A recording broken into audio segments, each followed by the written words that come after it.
नमस्कार। पेश है मौसम समाचार। मानसूनी हवाएं उत्तर प्रदेश की तरफ से एनसीआर के ज़िलों में तथा दक्षिणी हरियाणा में तेज़ हवाओं के साथ बारिश अगले 2 से 3 घंटों में होने की संभावना मौसम विभाग द्वारा जताई गई है। मौसम विभाग द्वारा बताया गया है कि पश्चिमी हरियाणा के ज़िलों में भी आज देर रात्रि व कल दिन में बारिश शुरू होने का अनुमान है।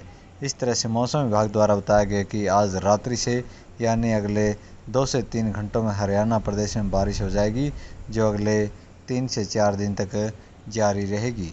धन्यवाद।